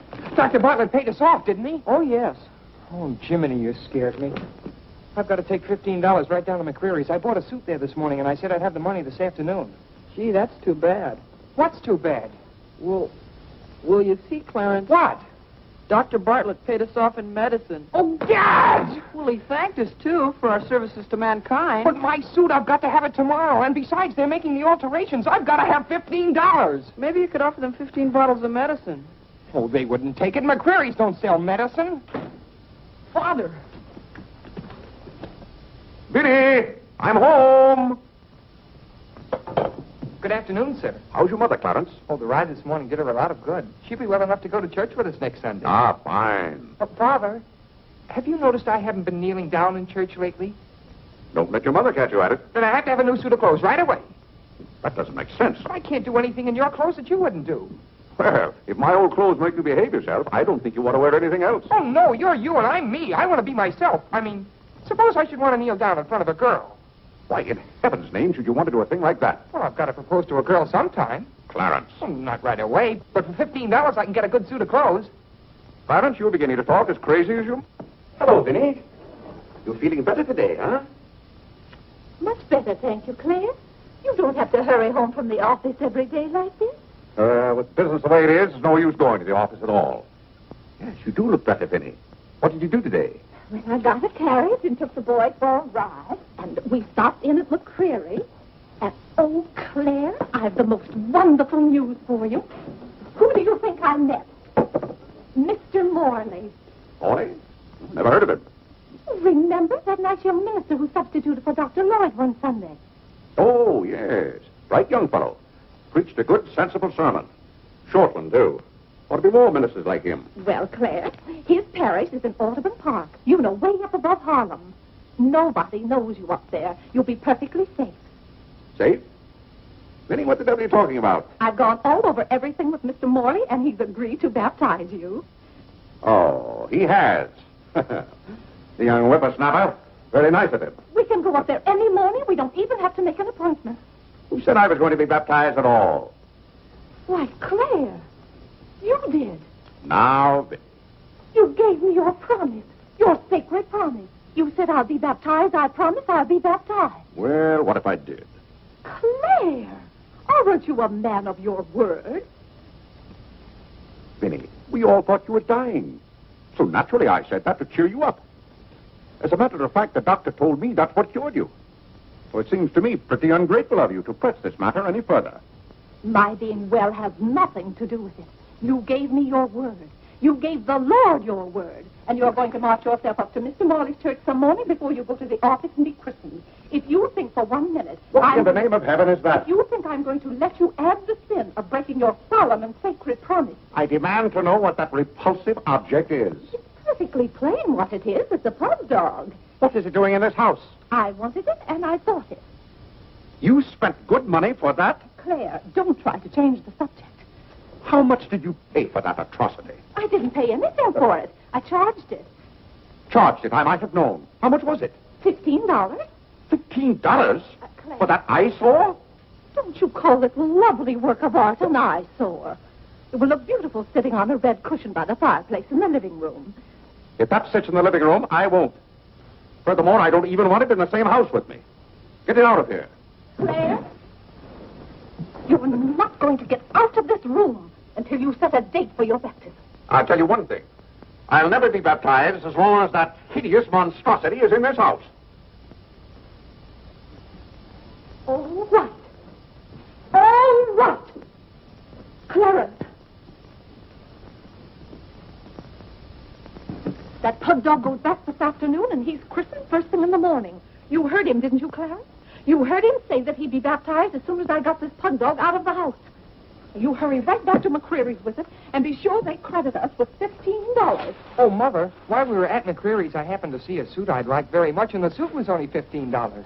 Well, Clarence, I'm afraid your suit will have to wait until after I get your father christened. Well, no, I meant that since the suit cost just the same as the pug dog, if I exchanged the pug dog for the suit... Why, yes. Then the suit wouldn't cost your father anything. Why, how bright of you, Clarence, to think of that. I'd better start right away before McCreary's closes. Yes. Now, let's see. If we're going to take your father all the way to Audubon Park... Clarence, on your way back, you stop at the livery stable and tell them to have a cab here at 8 o'clock tomorrow morning. Mother, a cab? Do you think you ought to? We can't walk all the way to Audubon Park. But you know what a cab does to Father. This is a very important occasion. All right. Get one of their desk cabs, the kind they use at funerals. Well, those cost $2 an hour, and if Father gets mad... Well, if your father starts to argue in the morning, you remember. Oh, he agreed to it. We both heard him.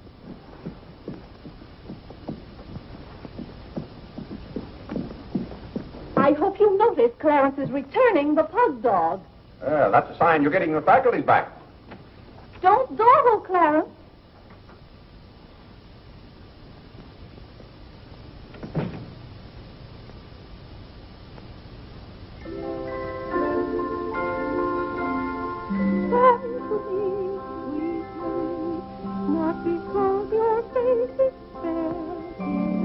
Vinnie, it's good to hear you singing again. But your smile so pure and sweet makes my happiness complete. Makes me falter at your feet, sweet Marie. Oh, on the way uptown, I stopped in at Tiffany's and bought you a little something. Thought you might like it. Claire, what a beautiful ring. I'm glad it pleased you. Oh, Claire, how sweet of you. I don't know how to thank you. And it's thanks enough for me just to have you up and around again. You know, when you're ill, Vinnie, this house is like a tomb. There's no excitement. That's the loveliest ring you ever bought me. Now that I have this, you needn't buy me any more rings. Well, if you don't want any more... What I'd really like now is a nice diamond necklace. Vinnie, do you know how much a diamond necklace costs? Yes, I know, Claire, but don't you see, you're giving me this shows I mean a little something to you. Now, a diamond necklace. Good heaven. If you don't know by this time how I feel about you. We've been married for 20 years, and I've loved you every minute of it. What did you say, Claire? I said we've been married for 20 years, and I've loved you every minute of it. But if I have to buy out jewelry stores to prove it, if I haven't shown it to you in my words and actions, I might as well... Well, what have I done now? It's all right, Claire. I'm just so happy. Happy? You said you loved me. And this beautiful ring, that's something else I didn't expect. Oh, Claire, I love surprises. Well, that's another thing I've never understood about you, Vinnie. Now, I like to know what to expect. Then I'm prepared to meet it. Yes, I know, Claire, but life would be pretty dull if we always knew what was coming. Well, it's certainly not dull around here. In this house, you never know what's going to hit you tomorrow.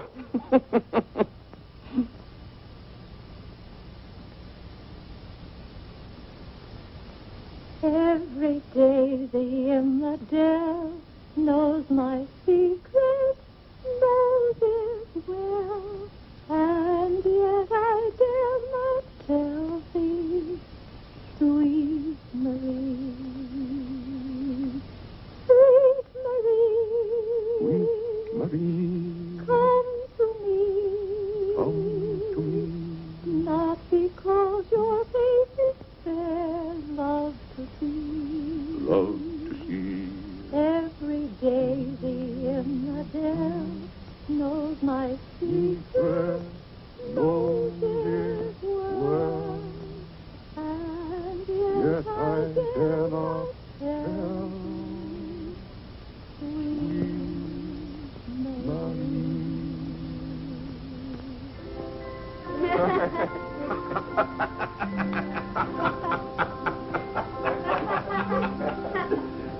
Well, then, Harlan. Clifford? Who are you? What's your name? Margaret, sir. Can't be Margaret. We've got one Margaret in the house. At home they call me Maggie, sir. All right, Maggie. If her name's Margaret, that's a good sign. Maybe she'll stay a while. Do you know, boys, your mother used to be just the same about cooks as she is about maids. Never could keep them, for some reason. Well, one day about 14 years ago. Yes, it was right after you were born, John. My, you were a homely baby. Thank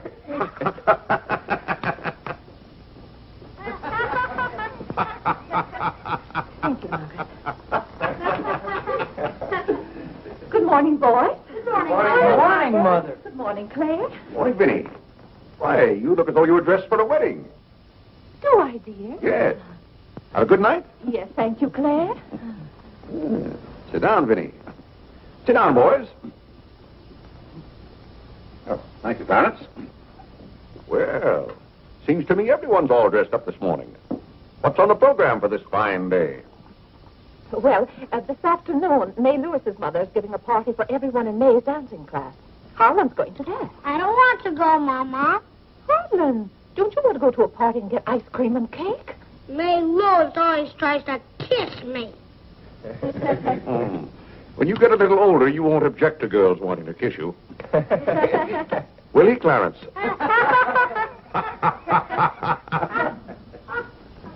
This is for you, Mr. Day. Where shall I put it? Oh, that's for me, I think. Take it upstairs, Maggie. Wait a minute, Maggie. Bring it here. Let's see it. See, it's for me, Father, Clarence Day, Jr. Let me look. Well, that's from McCreary's. It's marked charge. What is it? Claire, it's all right. It's nothing for you to worry about. Well, at least I think I should know what's being charged to me. What is it?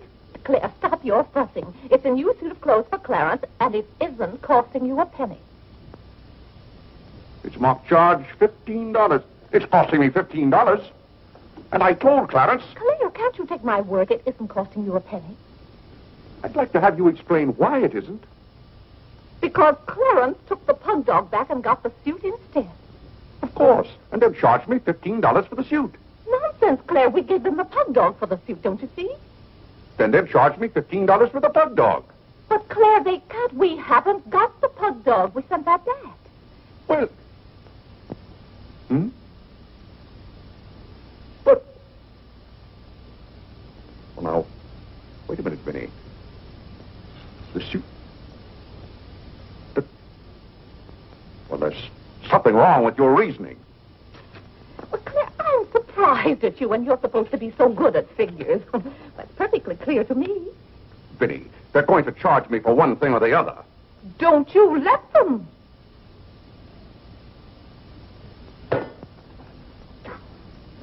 Well, McCreary's aren't giving away suits and they aren't giving away pug dogs. Why, it should be clear to a child that if Clarence sent the pug dog back, they... What?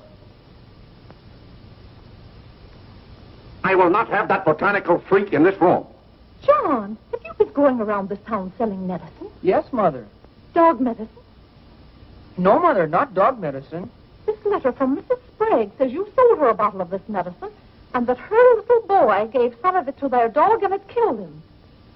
Now she wants $10 from us for a new dog. Here, let me see that letter. Well, he shouldn't have given it to a dog. It's for humans. Why, it's Bartlett's beneficent balm made from a secret formula.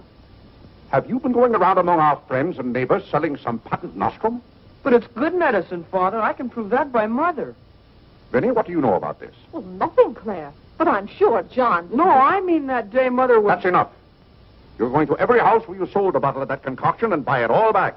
But it's $1 a bottle. I don't care how much it is. Here, I'll give you the money now. How many bottles did you sell? 128. 128? Claire, I always told you John would make a good businessman. Young man, you'll have to come down to my office with me. I'll give you the money to buy back that medicine. $128. And $10 more for Mrs. Sprague's dog. That's $138. Thank you, Vinnie. But it's all coming out of your allowance. That means that you will not get another penny until the whole $138 is paid up. I'll be 21 years old. Oh, Gad! What's the matter, Claire? What's wrong?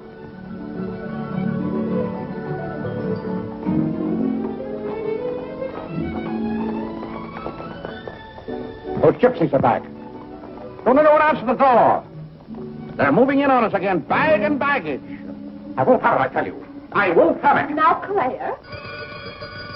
Don't let them in. Claire, hush up. They'll hear you. Tell them to get back in that cab and drive right on to Ohio. As if we could turn our own relatives away. But they're extravagant enough to take cabs when horse cars are right by our door. And now you be quiet and behave yourself. John, come help with the baggage. Why do they always have to pounce on us without any warning? Cora, Mary. Well, it's so good to have you back again. How are you, Vinnie? We've been so worried about you. Oh, I'm fine now. Did you have fun in Springfield? John, my, you're still growing. John, go get the baggage.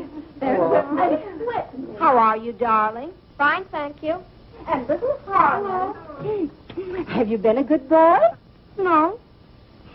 Claire, the girls are here. Cousin Claire, here we are again.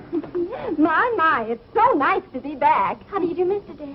How do you do? Come and sit down and have some breakfast with us. Oh, we had breakfast at the depot. Well, we practically finished ours. I haven't finished my breakfast. Well, then sit down, Claire. Come and have a cup of coffee anyway. Oh, Mary, thank you, sit over Vinnie. there. Cora, Maggie, clear those places. My, this seems so natural. Claire, don't let your kippers get cold.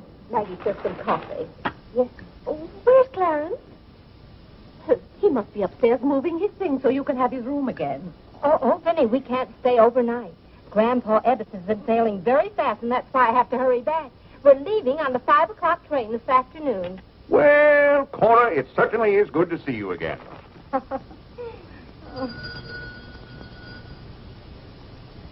Well, who can that be? Well, this time it can't be another special delivery letter for Clarence. While you were in Springfield, our postman was kept pretty busy. It's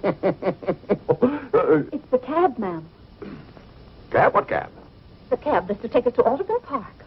Oh, who's going to Audubon Park? We all are. Cora, the most wonderful thing has happened. Claire is going to be baptized this morning. Vinnie, what are you saying? I'm saying you're going to be baptized this morning. I am not going to be baptized this morning or any other morning. You promised yesterday that as soon as I sent that pug dog back, you'd be baptized. I never said anything remotely like that. Clarence was right there and heard you. That's why I ordered the cab. The cab. Vinnie, you send that right back. I'll do nothing of the kind. I'm going to see that you go to heaven. I can't go to heaven in a cab. Oh. Well, you can start in a cab. I'm not sure they'll ever let you into heaven, but I know they won't unless you're baptized. They can't keep me out of heaven on a technicality. Claire, stop quibbling. You may as well face it. You've got to make your peace with God. Until you stirred him up, I had no trouble with God. Harlan, Whitney, come get your Sunday hat. Clarence, John. Yes, Mother? Hurry, we're ready to go. Oh, my prayer book. Harlan, come let me fix your tie. Vinnie, are you mad? Was it your plan that my own children should witness this indignity? Why, Claire, they'll be proud of you. I suppose Harlan is to be my godfather. Vinnie, I won't go through with this thing. That's final. Claire, dear, if you feel that way about it. I do. Then we won't take the children with us. I'm not talking about the children. I'm ready, Mother. Oh, John. Vinnie, I haven't time for anything like that this morning. I've got to take John down to my office with me and give him the money to buy back that dog medicine. But it wasn't dog medicine, sir. Young man, we're starting downtown this minute. You will do no such thing. You gave me your sacred promise that day I almost died. Yes, and she would have died if we hadn't given her some of that medicine. That proves it's good medicine. You gave your mother some of that dog medicine? John, you didn't. Yes, we did, Mother. We put some in your tea that morning. Oh, John.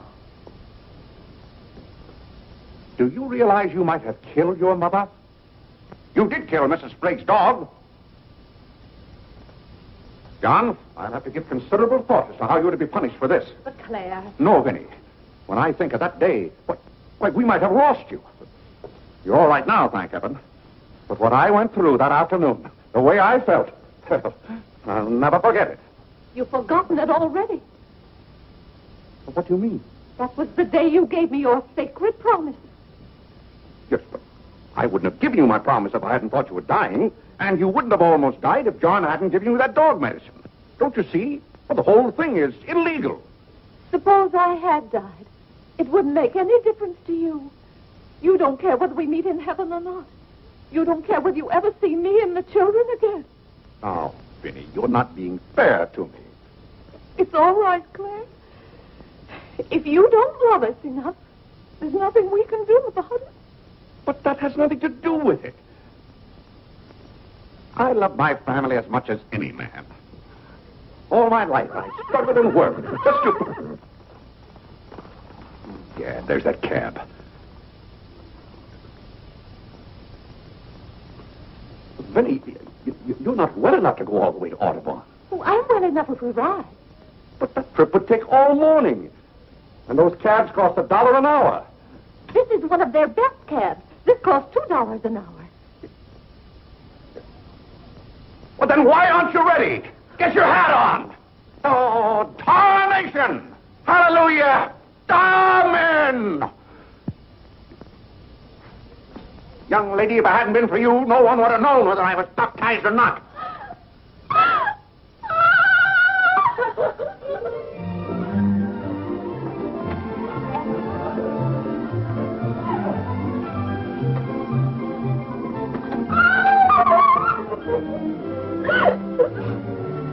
Oh, Gad! Good morning, Mr. Day. Going to the office? No. I'm going to be baptized.